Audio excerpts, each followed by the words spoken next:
میں نے کہا کہ مجبوری اور بے وفائی میں فرق ہوتا ہے. ہم بہت ساری مجبوریوں کو بے وفائیوں کا نام دینے لگ رہے تھے، اور یہ فرق ہمارے صوفیہ بڑی وضاحت سے اس فرق کو بیان کرتے ہیں. امام شافعی رحمۃ اللہ تعالیٰ علیہ کے شاگرد ہیں امام احمد بن حنبل، اور امام احمد بن حنبل وہ عظیم ہستی ہیں.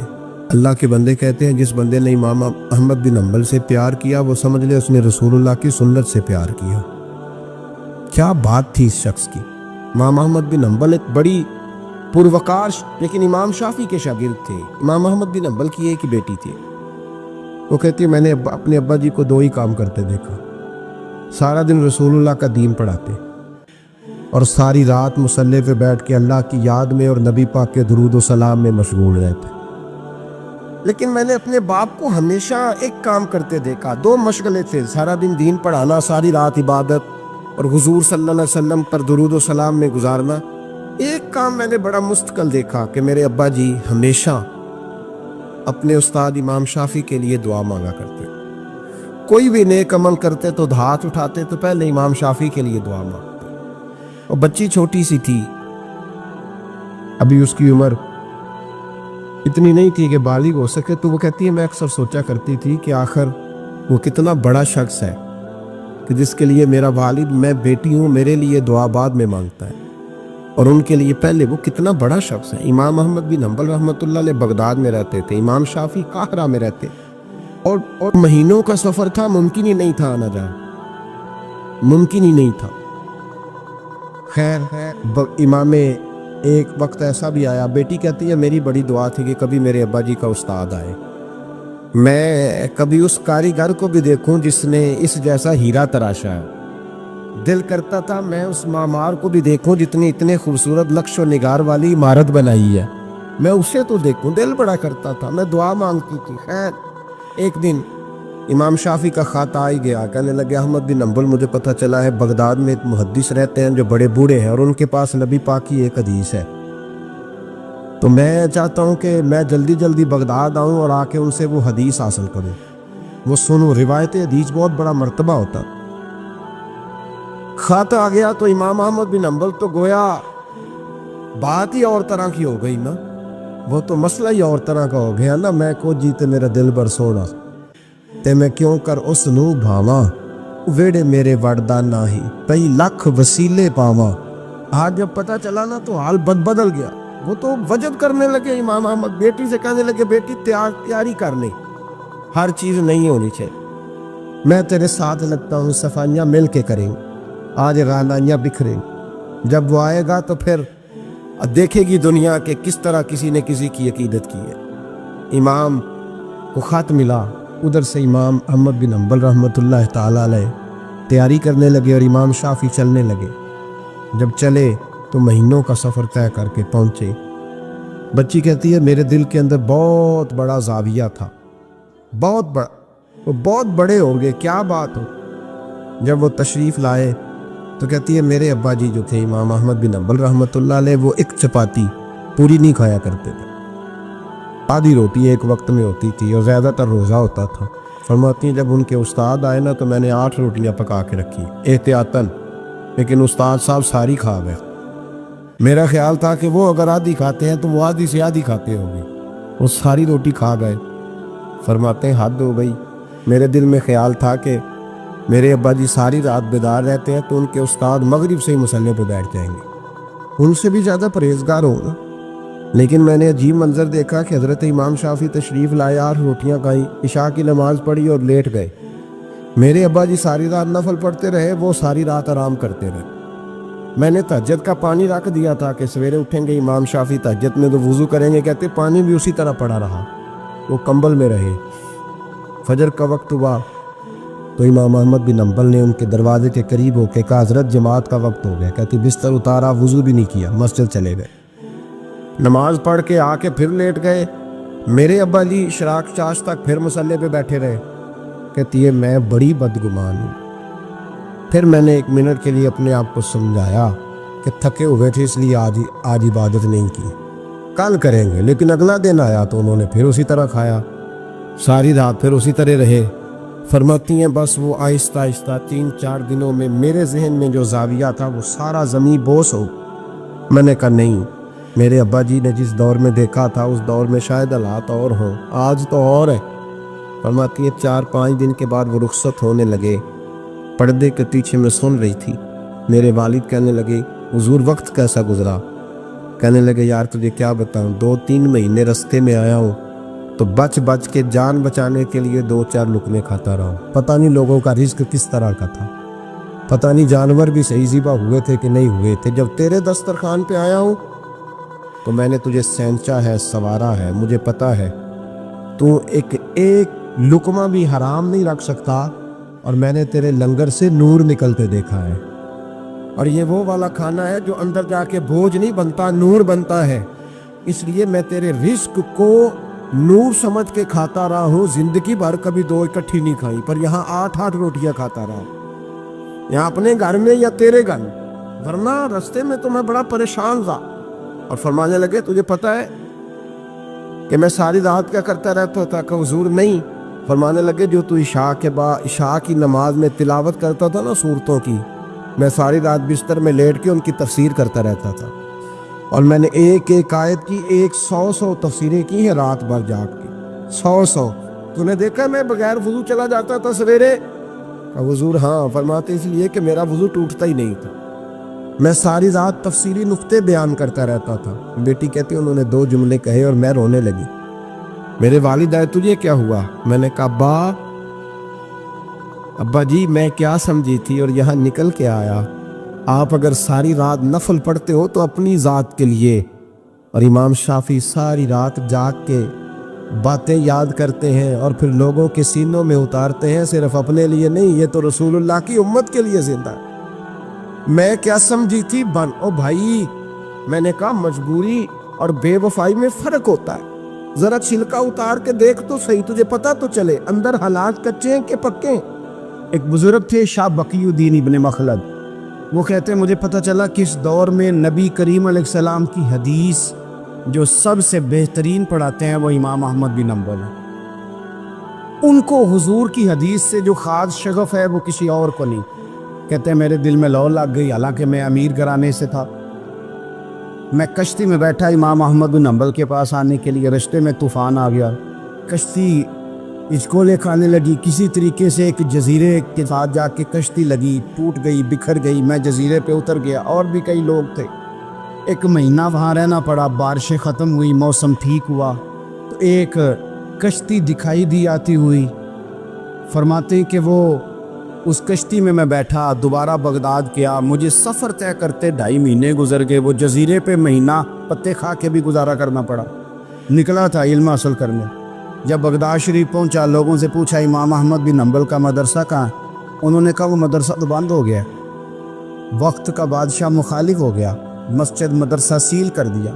امام صاحب کہاں ہیں؟ کہا گھر کے اندر قید ہیں۔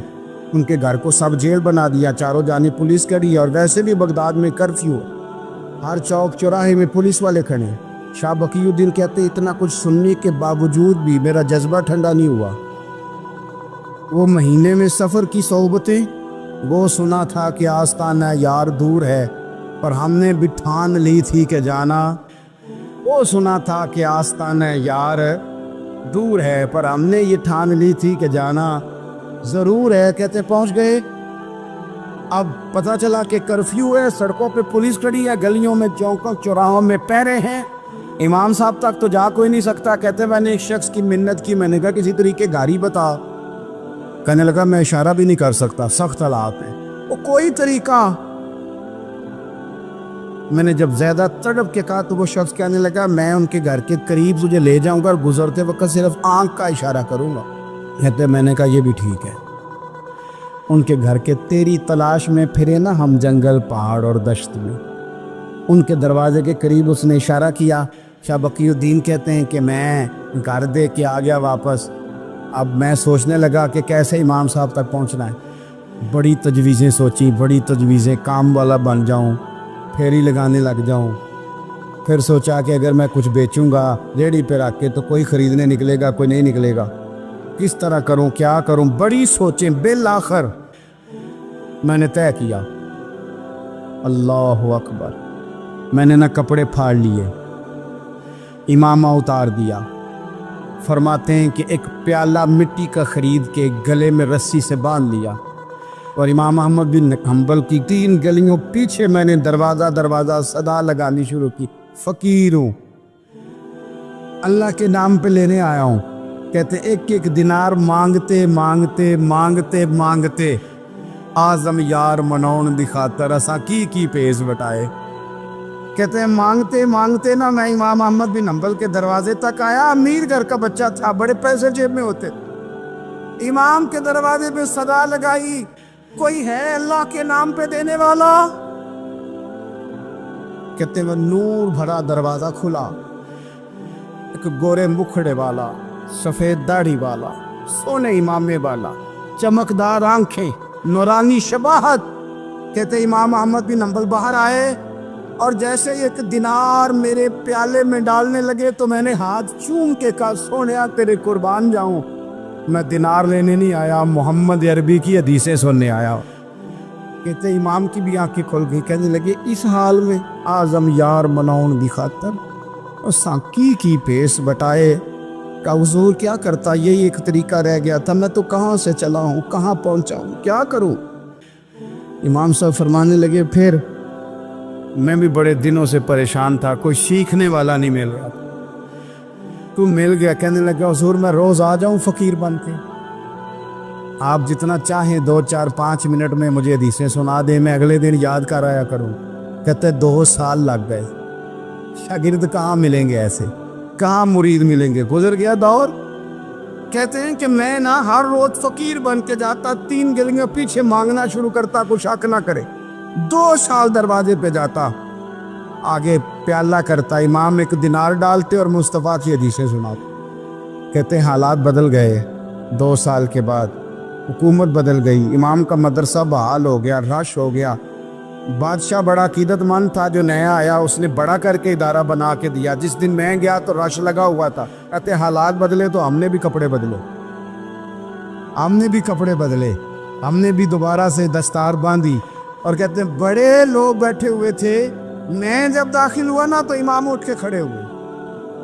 آپ فرمانے لگے پتر ادھر آ، تو آگے آ کے بیٹھ، لوگ دین سیکھنے آتے ہیں، تو فقیر بن کے مانگنے آیا تھا.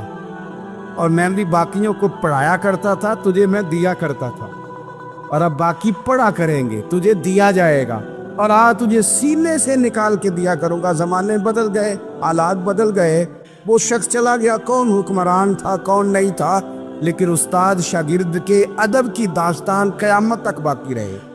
یہ قیامت، جب طبیعتوں میں احترام ہوتا ہے، جب ادب ہوتا ہے.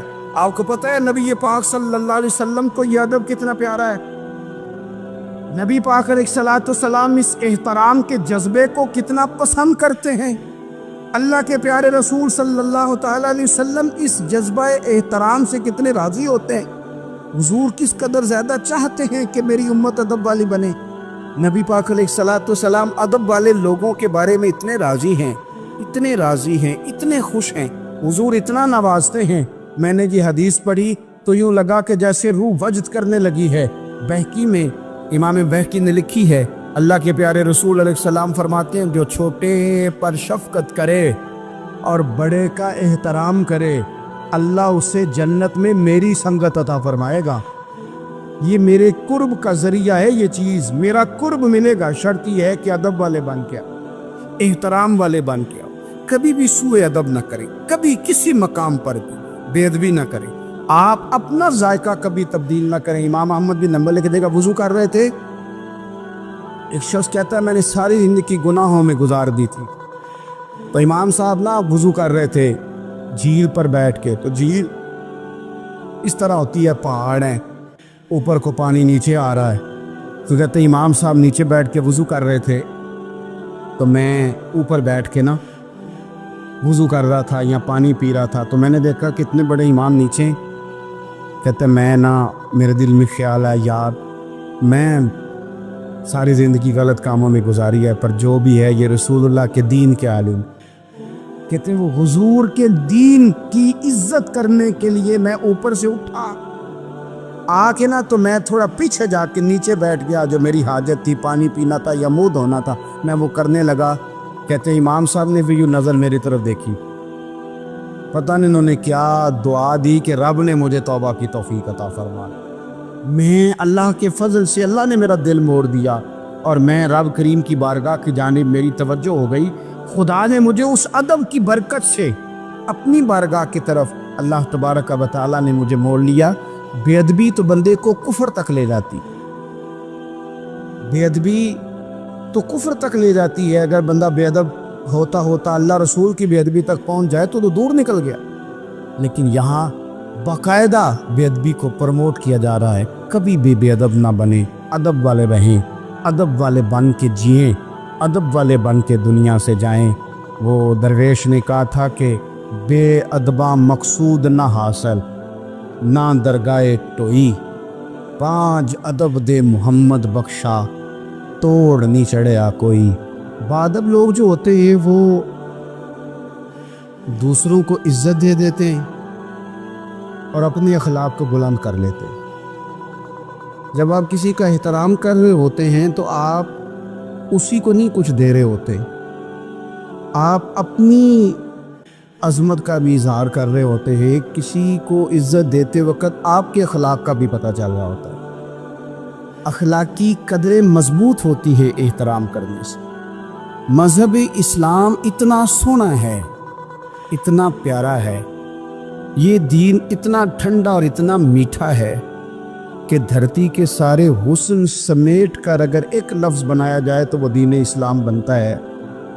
یہ دین اتنی خوبصورتیاں بانٹتا ہے، اگر دین اسلام کی مختلف تشریحات کرتے کرتے یہ کہہ دیا جائے نا کہ یہ دین ادب والا دین ہے، احترام والا دین ہے، توقیر والا دین ہے، ہر شخص کو مناسب عزت، یعنی نبی پاک علیہ السلام نے استاد کی عزت بیان کی، باپ کی عزت بیان کی، بوڑھے کی عزت بیان کی، امام کی عزت بیان کی، عالم کی عزت بیان کی۔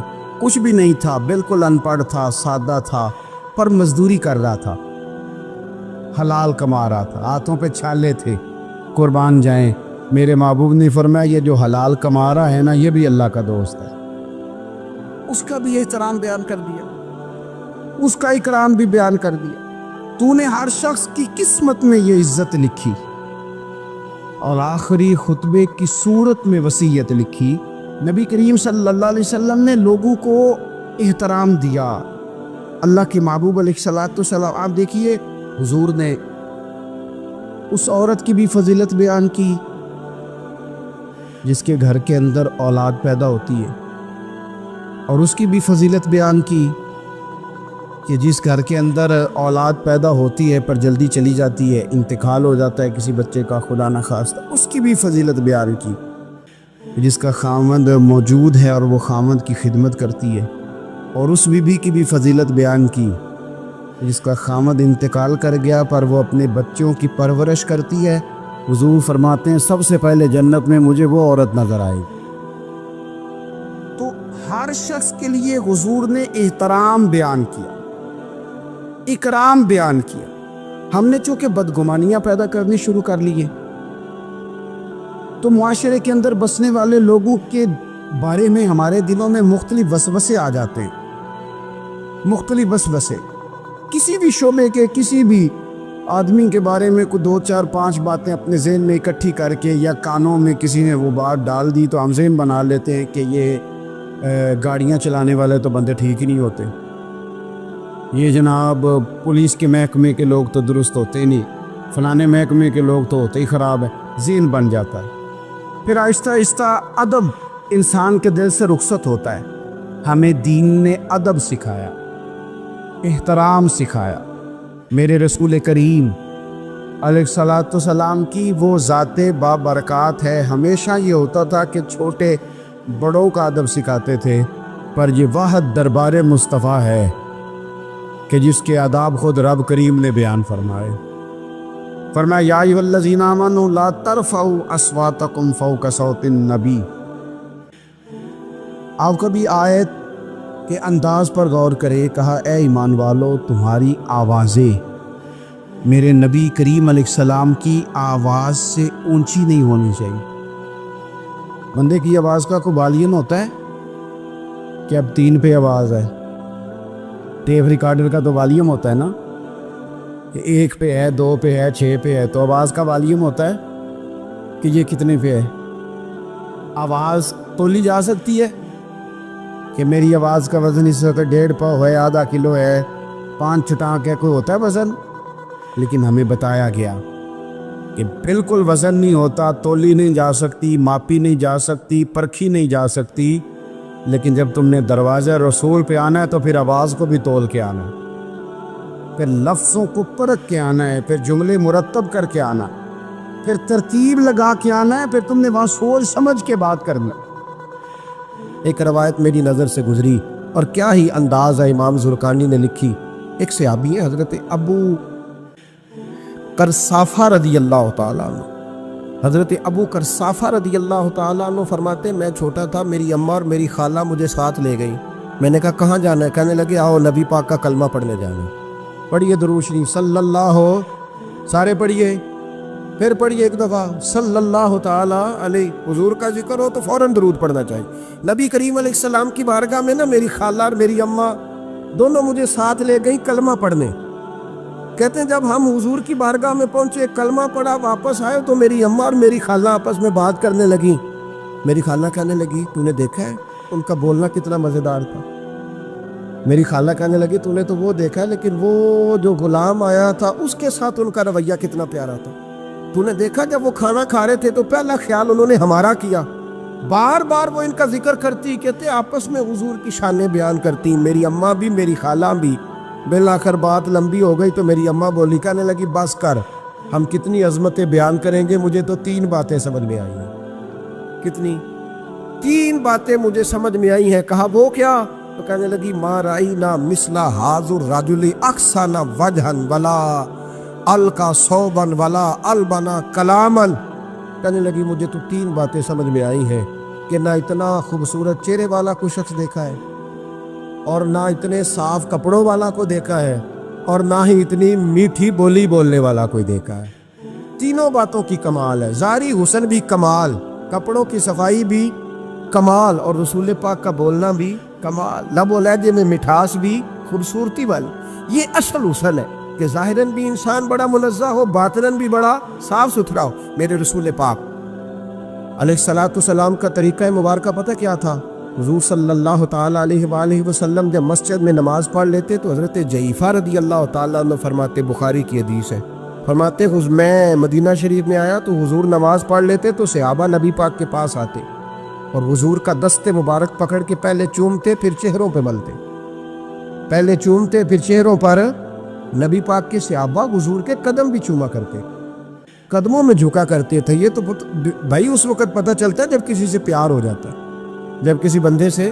میں اکثر مثال دیا کرتا ہوں اکثر کہ کسی کا بچہ پیشاب کرے تو کہہ آتی ہے، الٹی آتی ہے، لیکن اپنا بچہ بالوں میں بھی کر دیتا ہے، پھر کوئی کہہ نہیں آتی چونکہ اپنا ہے نا، پیار ہو گیا ہے نا۔ اب وہ کیفیت جب کسی سے محبت ہو جاتی ہے نا تو کچھ چیزیں صرف سمجھنے کی نہیں، کچھ چیزیں ایسی ہوتی ہیں جو محسوس کرنے والی ہوتی۔ اس نے کہا تھا عشق ایک ڈھونگ ہے، میں نے کہا تجھے عشق ہو خدا کرے، پھر کوئی تجھے اس سے جدا کرے، تو اسے تسبیحوں پہ پڑھا کرے، تو اسی کا نام جپا کرے، تو گلی گلی پھرا کرے، پھر میں کہوں کہ عشق ایک ڈھونگ ہے اور تو نہیں کہا کرے، پھر میں کہوں کہ عشق ایک ڈھونگ ہے اور تو، اس نے کہا تھا عشق ایک ڈھونگ ہے تو میں نے کہا تجھے عشق ہو خدا کرے۔ بھائی یاد رکھو جب انسان کو محبت ہوتی ہے تو پھر اس کے انداز بدل جاتے ہیں، اس کے طور طریقے تبدیل ہو جاتے ہیں۔ وہ میں اکثر ایک بات کہا کرتا ہوں، میں کہتا ہوں بچہ باہر سے برگر کھا کے آ جاتا ہے رات کو، اماں کہتی بیٹے روٹی کھا لو، کل میں تو سب کو بھی پکائی، میں نہیں کھانی، حالانکہ برگر ہے کھا آیا ہے، دور سے کھا آیا ہے، تو اماں اس کو کہتی ہے پھر میں سویاں نہ بنا دوں تھوڑی سی اپنے بیٹے کو، فٹافٹ چاول نہ تجھے ابال دوں، ساتھ میں باریک دال بنا دیتی، کہتا نہیں میری مرضی کا پکاتے نہیں، میں نے نہیں کھانا۔ ایسے اب ابا جو ہے نا، ابا وہ اماں کو سمجھا رہا، کہتا چھڈ پر، آپ بھوک لگے گی تھی آپ ہی کھا لے گا، تو نہ ایڈی ٹینشن ہے، ایمی پہ تینوں ستاندا ہے۔ اماں کیا کہتی ہے؟ کہتی نہیں مجھے نیند نہیں آ رہی، کھائے گا تو سکون آئے گا۔ اب اس کو آپ لاکھوں دلیلیں دیں کہ سیانا بیان ہے، بچہ نہیں ہے، 22 سال کا ہے، 24 سال کا، چھوڑ تو کیا کر رہی ہے؟ لیکن اماں کو کوئی سمجھا سکتا؟ کیوں نہیں سمجھا سکتا کہ اسے اپنے بیٹے سے پیار بڑھا؟ وہ کیا کرے، وہ مجبور ہے، اس کے دل کی کیفیت اس طرح کی ہے کہ کوئی دنیا کی طاقت اسے سمجھا سکتی؟ سوال ہی نہیں پیدا ہوتا کوئی اسے سمجھا سکے، یہ ممکن کیسے ہو، کیسے سکتا ہے؟ یہ محبت ہے میرے رسول پاک علیہ السلام کے صحابی حضرت جعفہ فرماتے میں حضور کی بارگاہ میں آیا تو صحابہ کیا کرتے، نبی پاک کا دست مبارک پکڑتے، پہلے چومتے پھر چہرے پہ ملتے، بخاری ہے، فرماتے میں نے کہا یہ کیا کر رہے ہیں؟ پھر اچانک میرا بھی دل کیا ذرا کر کے تو دیکھو، وہ چیزیں چکھنے پہ پتہ لگتا ہے کتنی مزیدار ہے۔ کہتے میں بھی قریب گیا، حضور کے دست مبارک میں نے ہاتھ ڈالا، فرماتے ہاتھ پکڑا ہی تھا کہ نبی پاک کا ہاتھ برف سے بھی زیادہ ٹھنڈا، فرماتے پھر میں نے پکڑ کے چہرے پہ ملا تو کستوری سے زیادہ خوشبو آ رہی تھی دست مبارک۔ فرماتے اب میرا چھوڑنے کو دل ہی نہیں کر رہا تھا، اب میری طبیعت نہیں مان رہی تھی۔ میرے نبی کریم علیہ السلام اللہ کی دلیل ہیں، ہر پاکیزگی، ہر حسن، ہر کیف اللہ نے اپنے رسول کو عطا فرمایا۔ دنیا کی جتنی غلاظتیں تھیں جب کوئی حضور کے قریب جاتا تھا تو ساری غلاظتیں دور ہو جاتی۔ کما ارسلنا فیکم رسولا منکم یتلو علیکم آیاتنا ویزکیکم، اللہ فرماتے ہیں میرے محبوب تم پر میری آیتیں پڑھیں گے اور تمہیں پاک فرما دے گا، تمہاری ساری ناپاکیاں نبی پاک دور کر دے، ہر غلاظت تم سے دور ہٹ جائے۔ ایک صحابی ہے حضرت شیبہ بن عثمان رضی اللہ تعالی عنہ، وہ کہتے ہیں میرے والد کو اور میرے چچا کو مسلمانوں نے احد میں قتل کر دیا، میرے دل میں بڑا غصہ تھا، بڑا جلال تھا کہ کبھی مجھے موقع ملے تو میں بدلہ لوں گا۔ کہتے فتح مکہ کے بعد نبی پاک علیہ السلام حوازن کی جنگ کے لیے نکلے، مجھے پتہ چلا حضور جا رہے ہیں تو میرے اندر شعلے بھڑک رہے تھے انتقام کے۔ روز میں منصوبہ بندی کرتا، پلاننگ کرتا کہ کسی طریقے سے میں ان تک پہنچوں گا اور بدلہ لوں گا۔ کہتے نبی کریم علیہ السلام نا حوازن کے لیے پہنچ چکے تھے، فرماتے میں بھی جنگ میں جا کے شریک ہو گیا اور میں نے طریقہ اس طرح کا اختیار کیا کہ کسی طریقے میں حضور تک پہنچ جاؤں۔ سمجھ آ رہی ہے میری بات کی؟ نبی کریم علیہ السلام تک کسی طریقے پہنچ جاؤں۔ فرماتے ہیں لڑتے لڑتے، لڑائی کے دو طریقے ہوتے تھے، کبھی تو ایسے ہوتا تھا کہ ایک دو آدمی مل کے آپس میں لڑتے تھے، پھر گمسان کا رن پڑتا تھا، گھمبیر ہو جاتی تھی جنگ، سمجھ نہیں آتی تھی تیر کہاں سے آیا، نیزہ کہاں سے آیا۔ فرماتے جب گمسان کا رن پڑا نا، مجھے موقع مل گیا، میں حضور کے قریب پہنچ گیا۔ حضرت شیبہ بن عثمان رضی اللہ تعالیٰ عنہ کہتے جب میں پہنچ گیا تو میں نے نا دیکھا کہ اب حضور کے قریب لوگ نہیں ہیں۔ فرماتے میں نے نا فوراً تلوار اٹھائی، تلوار اٹھا کے میں حضور کو معاذ اللہ شہید کرنے ہی لگا تھا کہ ایک نور چمکا حضور کے سامنے۔ پڑھیے درود صلی اللہ علیہ وسلم، کہتے ایک نور چمکا، اتنی تیزی تھی اس نور میں کہ میری آنکھیں بند ہو گئی، میرے ہاتھ سے تلوار گر گئی، آنکھیں چندھا گئی میری۔ فرماتے تلوار میرے ہاتھ سے چھوٹ گئی۔ اب جب وہ روشنی ختم ہوئی نا تو میں نے دیکھا نبی پاک سامنے کھڑے مسکرا رہے ہیں۔ میں نے کر دی، آپ نے سن لی، ذرا دیکھو تو صحیح، جو تلوار لہرائے اسے دیکھ کے بھی کبھی کو مسکرایا، جس نے تلوار ہی لہرا دی، جو شہید کرنے ہی لگا تھا، پہنچ گیا تھا۔ لیکن یہ اخلاق میرے رسول پاک کا صلی اللہ اعلیٰ حضرت فاضل بریلوی کا ایک شعر میں نے پڑھا، کئی کچھ چیزیں ایسی ہوتی ہیں جو بس نا وہ آتی تو سامنے ہے لیکن وہ اتنا لطف دے جاتی ہیں کہ ٹھنڈا ہو جاتا ہے مزاج۔ رات کو میں شعر پڑھ رہا تھا اعلیٰ حضرت کا فاضل بریلوی رحمت، اور میں نے شعر پڑھا تو مجھے اچھا لگا سنانا۔ ایک دوست کو میں نے فون کیا، میں نے کہا یار ذرا شعر تو سن لے، یہ پہلی دفعہ نظر سے گزرا ہے، ابھی سیدھا سادہ لیکن روح تک اتر گیا۔ اعلیٰ حضرت فرمانے لگے نبی پاک کے بارے میں، فرمانے لگے سیدھی سیدھی روش پر کروڑوں درود، سیدھی سیدھی روش پر، بالکل سیدھی ہے حضور کی باتیں، کسی پیچیدگی کی ضرورت نہیں۔ کہنے لگے سیدھی سیدھی روش پر کروڑوں درود، سادی سادی طبیعت پہ لاکھوں سلام، سادی سادی طبیعت پہ سیدھی سیدھی روش پر کروڑوں درود اور سادی سادی طبیعت پہ لاکھوں سلام۔ میرے نبی کریم صلی اللہ علیہ وسلم مجھے دیکھ کے مسکرائے اور فرمایا جب حضور مسکرائے نا تو میں نبی کریم علیہ السلام کو دیکھ کے حیران ہوا کہ میں نے تلوار تانی تھی اور حضور نے مسکرانا شروع کیا۔ فرماتے اب حضور نے مجھے بلایا، آواز کے ساتھ نہیں بلایا، حضور نے اشارہ کیا یوں کر کے، فرمایا ادھر آؤ نا، فرماتے مجھے اب یہ بھی سمجھ نہیں آئی کہ کس نے مجھے اٹھا کے حضور کے قریب کر دیا۔ فرماتے میں نبی کریم کے قریب گیا تو حضور نے میرے دل پر 3 تھپکیاں دی۔ ایک تھپڑ ہوتا ہے، ایک تھپکی ہوتی ہے، پتہ ہے نا فرق کا؟ ایک تھپڑ کو مارے تو جلال آتا ہے اور تھپکی دے تو پیار آتا ہے۔ کہتے حضور نے 3 تھپکیاں دی اور دی بھی میرے دل پر، ایک، پھر 2، پھر 3۔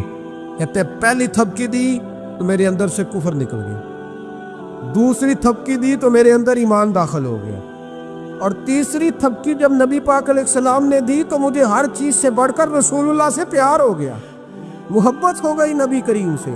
آپ فرماتے ہیں اب حضور نے نا فوراً میرے ہاتھ میں تلوار تھمائی، فرمایا پہلے تو ہمارے خلاف لڑ رہا تھا، تلوار پکڑ، اب ہماری طرف سے لڑ، تلوار پکڑ اور لڑ۔ آپ فرماتے ہیں میں اتنا لڑا کہ جو حضور کا دشمن سامنے آتا میں گلا کاٹ دیتا، جو آتا میں اس کے ٹکڑے کر دیتا۔ فرماتے ہیں پہلے میں باپ کا بدلہ لینے آیا تھا، اور اب میرا یہ حال ہے کہ اگر میرا باپ بھی سامنے آئے گا تو میں اس کا بھی گلا کاٹ دوں گا، لیکن حضور کے قریب کسی کو جانے نہیں دوں گا۔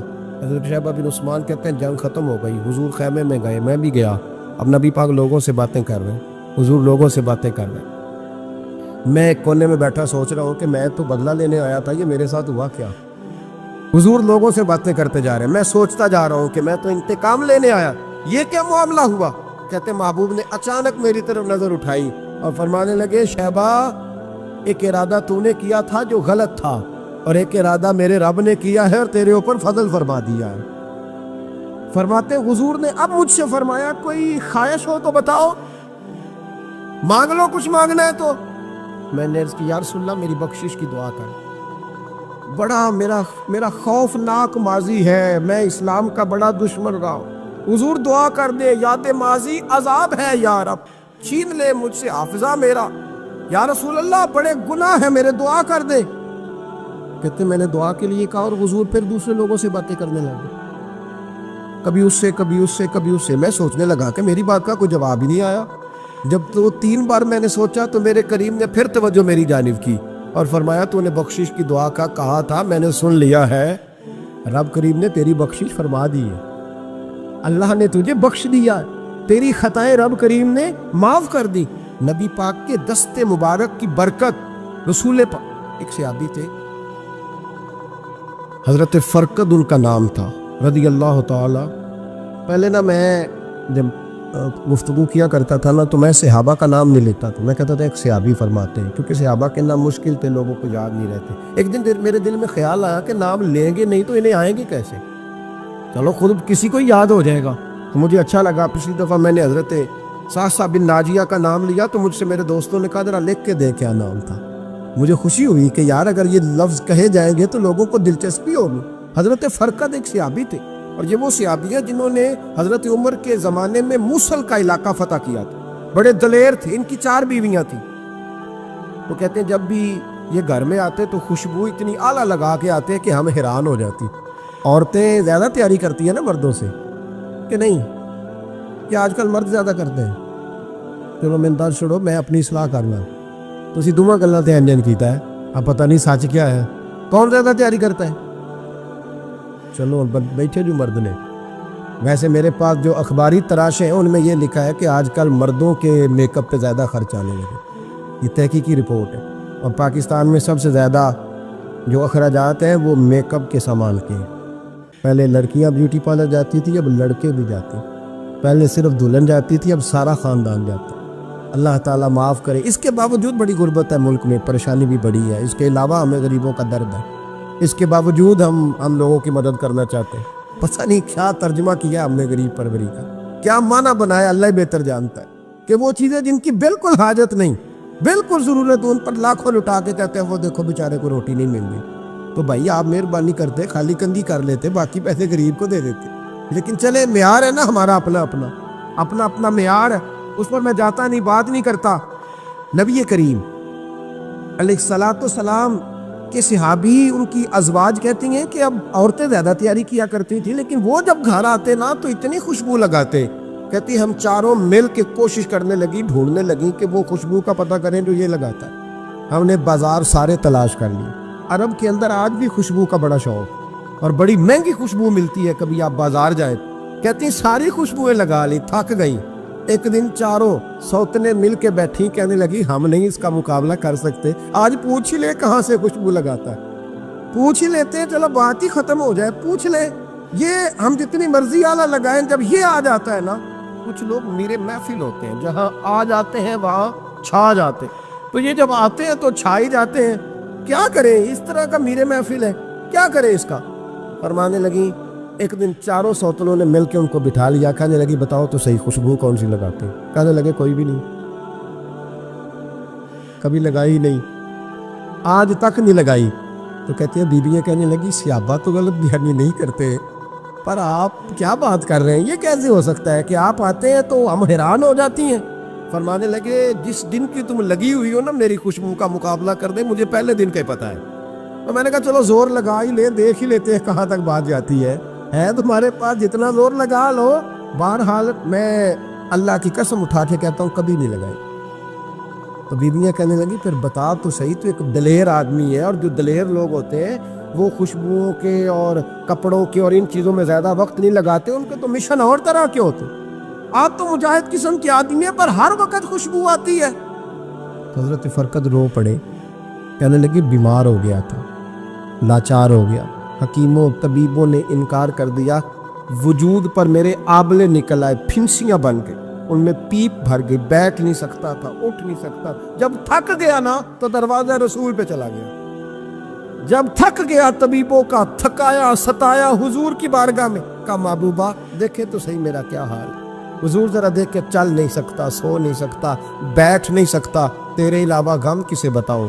کہتے ہیں حضور نے فرمایا 70 ڈھانپ لے، باقی سارے کپڑے اتار، 70 ڈھانپ لے، کہتے ہیں ٹخنوں سے لے کر ناف تک میں نے 70 ڈھانپ لی، باقی سارے کپڑے اتارے۔ حضور کیا کریں گے؟ فرماتے ہیں نبی پاک نے دست مبارک اٹھایا، برف سے ٹھنڈا، کستوری سے زیادہ مہکنے والا، فرماتے ہیں پورے وجود پر میرے حضور نے دست مبارک ایک دفعہ لگا دیا، اب جدھر جدھر سے گزرتا ہوں ساری دنیا خوشبو سے بھر جاتی۔ یہ نبی پاک کا دیا ہوا نور ہے، یہ حضور کی عطا کردہ شفا ہے، یہ رسول پاک کے حسن کی خیرات ہے۔ ایک شاعر نے ایک فکرہ کا کمال کر دی، کہنے لگا ظلمت کو ان کے نور نے کافور کر دیا، جس پر پڑی نظر اسے بھی نور کر دیا۔ رسول پاک علیہ السلام کے دست خیر میں وہ برکات تھی۔ حضور حسن کی دو قسمیں ہوتی ہیں، ایک حسن ہوتا ہے ملمہ سازی والا، بیوٹی پارلر والا، ایک حسن ہوتا ہے باطن کا۔ بچے پتہ کیوں خوبصورت ہوتے ہیں؟ اس پر علماء مناطقہ نے بحث کی ہے، محدثین نے لکھا ہے۔ بچہ گدھے کا بھی ہو تو پیارا لگتا ہے، چھوٹا بچہ اگر اس کا رنگ بہت گورا نہ بھی ہونا، صرف چھوٹا ہو، وہ پیارا لگتا ہے، اس میں ایک جاذبیت ہوتی ہے۔ اس پر ہمارے مفسرین نے، محدثین نے، علماء مناطقہ نے ایک بحث کی ہے۔ وہ کہتے ہیں اصل بات یہ ہے کہ بچے جھوٹ نہیں بولتے، بددیانتی نہیں کرتے، دھوکہ نہیں کرتے، یہ جو اندر کی عیاریاں ہوتی ہیں نا، چہرہ بھی خطرناک کر دیتی ہے، اور جب اندر حسن ہوتا ہے تو باہر بھی حسن ہی ہوتا ہے۔ بچے میں کوئی مکاری عیاری نہیں ہوتی، فساد نہیں ہوتا، نیت میں فطور نہیں ہوتا، کسی کو لوٹنے کا ارادہ نہیں، کسی کو شیشے میں اتارنے کا پروگرام نہیں بتاتا، بچہ چرب زبان نہیں ہوتا، اس کو طریقہ نہیں ہوتا، وہ لوگوں کو قائل کرنے کے ہر وقت دوڑتا نہیں، الٹی سیدھی گیمیں نہیں چلاتا، کیونکہ اندر حسن ہوتا ہے تو وہ حسن اس کے چہرے پر معصومیت بن کے آتا ہے۔ سمجھ آ رہی ہے میری بات کی؟ اس کی دلیل میرے رسول پاک علیہ السلام نے بخاری میں فرمایا اللہ کا ولی وہ ہے جس کا چہرہ دیکھو تو اللہ یاد آ جائے۔ اب یہاں یہ نہیں فرمایا گورا چٹا ہو، خوبصورت ہو، بس اس کے چہرے میں معصومیت ہوتی، وہ سچا ہوتا ہے، وہ کھرا ہوتا ہے، اس کا حسن چہرے پہ آتا ہے۔ میرے رسول کریم علیہ السلام کا جو حسن تھا نا، وہ اندر کی صداقت کی روشنی تھی، وہ اندر کے کیف کا نور تھا جو حضور کے چہرے پر عیاں ہوتا تھا۔ اس لیے نبی پاک کا چہرہ جو تھا وہ آنکھیں چدھیاتا نہیں تھا، بلکہ آنکھوں کو اچھا لگتا تھا۔ شاہ عبد الرحیم صاحب محدث دہلوی، شاہ ولی اللہ صاحب کے والد ہیں، اور ہمارے بر صغیر پاک و ہند میں جتنے بھی مسالک ہیں یہ سارے شاہ ولی اللہ صاحب کے شاگرد بنتے۔ وہ کہتے ہیں میرے ابا جی نے خواب دیکھا اور خواب میں انہیں رسول اللہ کا دیدار نصیب ہوا۔ نبی کریم علیہ السلام کی بارگاہ میں شاہ ولی اللہ صاحب کے ابا جی کہنے لگے حضور ایک بات بڑی اڑ گئی ہے میرے دل میں، بڑی، تو کتابوں سے جواب نہیں ملا، آج رب کریم نے موقع دیا ہے اس سوال کا جواب۔ تو کہ عبد الرحیم پوچھو کہ یا رسول اللہ حضرت یوسف کا حسن دیکھ کے لوگوں نے انگلیاں کاٹ لی، پر آپ کو تکنے والے تکتے ہی رہے۔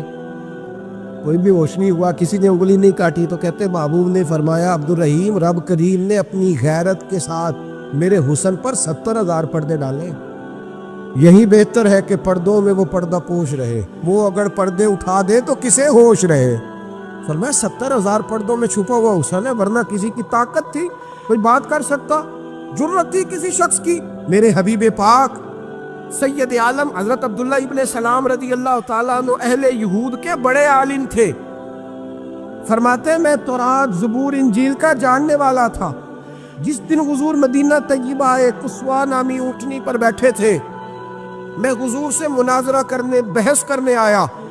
میرے ساتھ میرے شاگرد تھے, ارادہ تھا بحث کروں گا, نبی پاک کو بڑے معاذ اللہ کڑوے کڑوے سوال کروں گا. کہتے حضور بیٹھے تھے قصوہ نامی اونٹنی پہ اور گردن مبارک جھکی ہوئی, ہونٹوں پر حضور کے زیر لب ہلکی سی مسکراہٹ تھی. نبی پاک تھوڑا بولتے تھے پر جتنا بولتے تھے وہ دلوں میں اترتا جاتا. فرماتے میں جب گیا نا, میرے شاگرد ساتھ تھے, مناظرہ کرنے گیا, مناظرہ شاگرد ساتھ تھے. فرماتے میں بڑے سوالات تیار کر کے گیا پر حضور گھوڑے پہ بیٹھے تھے. 2 باتیں میں نے سنی. حضور نے فرمایا رشتہ داروں سے اچھا سلوک کرو, اپنے غلاموں کا خیال کرو. کہتے وہ شاگرد مجھے دھکے دینے لگے, کہنے لگے چلو استاد جی آگے ہو, کرو سوال, چلو نا آگے بڑھو نا آگے. یہ کئی دفعہ نعرے لگانے والے بھی مروا دیتے ہیں نا, چلو نا چلو آگے, چلو بڑھو آگے, کرو بات, آؤ نا. کہتے میں ذرا آگے بڑھا, دھکا دیا انہوں نے. فرماتے میں آگے بڑھا اور میں نے قریب محبوب کے قریب جا کے کہا حضور مجھے کلمہ پڑھا دے, میں مسلمان ہونے آیا ہوں. یعنی عام آدمی تو قائل ہو جاتا ہے عالم اور تورات زبور انجیل کا جاننے والا, حضور کلمہ پڑھائیں. کہتے میں واپس آیا نا کلمہ پڑھ کے, تو شاگرد کہنے لگے استاد جی آپ تو مناظرہ کرنے آئے تھے, یہ کیا ہوا؟ تو یہ لفظ ہے حضرت عبداللہ ابن سلام کے. فرمانے لگے تم نے نبی پاک کا چہرہ نہیں دیکھا, ان کی آنکھوں کی روشنی نہیں دیکھی, تم نے چہرے کی معصومیت نہیں دیکھی, لب و لہجے کا وقار نہیں دیکھا. کتنے دنوں کے تھکے ماندے آج وہ مدینے پہنچے, پر ان کے لب و لہجے میں کوئی اکتاہٹ, کوئی تھکاوٹ, کوئی لفظوں میں جھول تم نے دیکھا ہے؟ فرمانے لگے جس کا اس طرح کا چہرہ ہوتا ہے وہ جھوٹا نہیں سچا ہوا کرتا ہے. میرے نبی پاک علیہ الصلوۃ والسلام کے غلام حضرت طارق بن عبداللہ رضی اللہ تعالیٰ عنہ فرماتے کلمہ پڑھنے سے پہلے ایک دفعہ ہمارا سارا قبیلہ تجارت کے لیے نکلا تھا, اور اس وقت منظر یہ ہوتا تھا کہ ہم اپنی عورتوں کو بھی ساتھ لے جاتے تھے. 6 مہینے سفر کرنا ہوتا تھا, اونٹ گھوڑے ہم بیچا کرتے تھے, عورتیں بھی ساتھ رہتی, کھاتے بھی پکاتے بھی. کہتے ایک سفر سے ہم واپس آ رہے تھے تو مدینے کے باہر صحرا میں ہم نے پڑاؤ کیا, اکیلے رسول پاک صلی اللہ, پھر ایک دفعہ پڑھیے گا, ایک دفعہ پھر کہیے گا صلی اللہ تعالی علیہ وسلم. کہتے نبی پاک تنے تنہا اکیلے. حضور نہ سیر کرتے کرتے کرتے کرتے ہمارے قافلے کے پاس سے گزرے, خیمے لگے تھے, پڑاؤ کیا, محبوب تشریف لے آئے. کہتے حضور سید عالم صلی اللہ تعالی وسلم تشریف لائے. کوئی قبیلے میں سے, قافلے میں سے حضور کو جانتا نہیں تھا. ایک سرخ رنگ کا اونٹ تھا ہمارے سردار کا جو بکنے سے رہ گیا تھا, بڑا خوبصورت. کہتے نبی پاک کو پسند آ گیا. حضور پوچھنے لگے تم کون ہو؟ کہا جی مسافر ہے. کہاں سے آئے ہو؟ فلاں جگہ سے آئے ہیں. کس لیے آئے ہو؟ ہم تجارت کی غرض سے نکلے. اونٹ بیچو گے؟ بیچنا ہے. کتنے کا سودا طے ہوا؟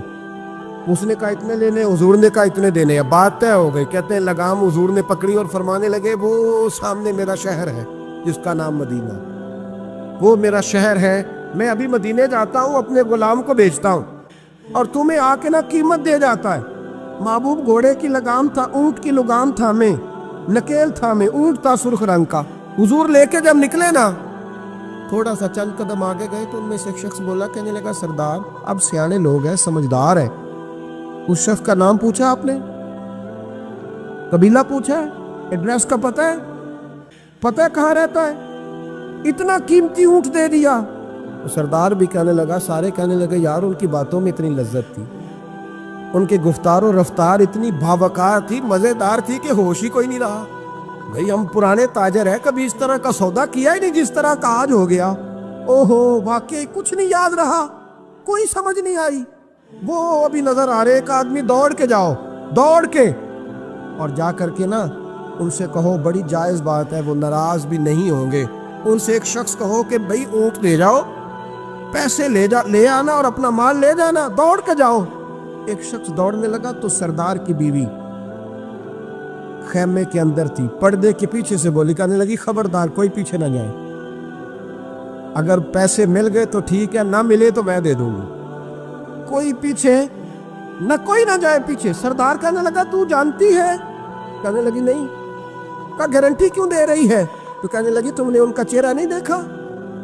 تم تو سودے کر رہے تھے، میں پردے کے پیچھے سے دیکھ رہی تھی۔ پیر مہر علی شاہ صاحب کو کسی نے کہا تھا نبی پاک کا حلیہ بیان کرے، بتائے حضور کے کان مبارک کیسے تھے، آنکھیں کیسی تھی، ناک مبارک کیسی تھی، بینی مبارک کیسی تھی؟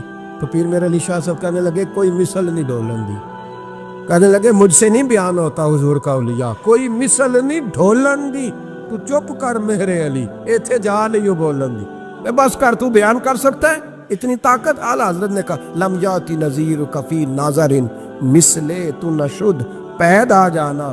کہا حضور مثال تو تب آپ کی بنے گی نا، کوئی آپ کی طرح کا پیدا تو ہوگا، تب بھی مثال بنے گی، تو جب ہوا ہی نہیں تو مثال کیسے بنے گی؟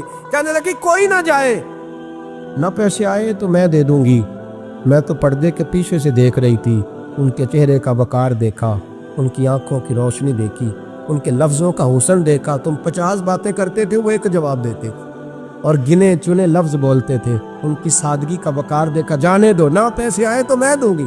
کہتے حضور گئے، تھوڑی دیر کے بعد ایک کالے رنگ کا حبشی غلام آیا، پیسے بھی پکڑے اور اپنی چادر میں نا کھجورے باندھ کے تو پیچھے ڈالی ہوئی، اور دیہاتی لوگ پیچھے نہیں ڈال لیتے، کھجورے ڈال کے پیچھے۔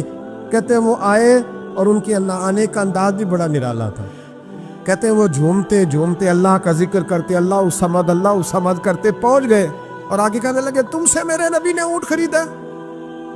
تم سے؟ کہا ہم سے خریدا ہے۔ کہنے لگے یہ تمہارے پیسے؟ اور پھر چادر کھول کے صحرا پہ بچھا دی، کہنے لگے یہ تمہارے پیسے، اور کھجورے کھاؤ، میرے نبی نے تحفہ بھیجا ہے، کھاؤ، حضور نے تحفہ بھیجا ہے۔ تو وہ سردار کی بیوی اونٹ ہٹا کے کہنے لگی وہ کالے رنگ کے حبشی غلام، انہیں کھجوریں کھلا، اور مجھے اس عزت والی ماں کا نام بتا جس کے گھر میں ایسا لال پیدا ہوا، انہیں کھجوریں کھلا، اور مجھے اس عظمت والے باپ کا نام بتا جس کے گھر میں ایسا پھول کھلا ہے، وہ قبیلہ تو بتا تو صحیح، وہ کون تھے؟ 2 گھڑیاں رکے ہیں پر خوشبو ہی پھیل گئی ہے، رنگ ہی بدل گیا، تار کوئی مثل نہ ڈھولن دی، تو چپ کر مہر علی، ایتھے جا نہیں بولن دی۔ حضرت طارق بن عبداللہ کہتے ہیں جناب بلال فرمانے لگے وہی تو اللہ کے آخری رسول ہے، وہی تو خاتم المرسلین ہے، وہی تو ہیں جنہیں اللہ نے ساری انسانیت کے لیے نمونہ عمل بنایا۔ کہتے ہیں ہم اونٹ بیچنے گئے تھے پر سارے کا سارا قبیلہ ہی مسلمان ہو گیا۔ نبی پاک کی حضور کے ظاہری حسن کے تذکرے ہماری اولادوں کو آنے چاہیے۔ ایک شعر مرحوم اعظم چشتی نے کہا تھا، کمال کر دی، کہنے لگے سمجھا نہیں ہنوز میرا عشق بے ثبات، تو کائنات حسن ہے یا حسن کائنات؟ میں آج تک سمجھ نہیں سکا، سمجھا نہیں ہنوز میرا عشق بے ثبات، تو کائنات حسن ہے یا حسن کائنات۔ بھائیو وہ سارے طریقے اپناؤ جو رسول پاک نے عطا فرمائے، حسن بھی نبی پاک کے طریقوں میں ہے، پاکیزگی بھی نبی پاک کے طریقوں میں ہے، بقا بھی حضور کے۔ اور جو چاہتا ہے نا دنیا میں سب سے خوبصورت بن جائے، نظر آئے، اور اس کی خوشبو سے لوگوں کے دل ٹھنڈے ہوں، وہی طریقہ اپنائے جو میرے نبی نے عطا کیا ہے۔ آخر دعوانا ان الحمدللہ رب العالمین۔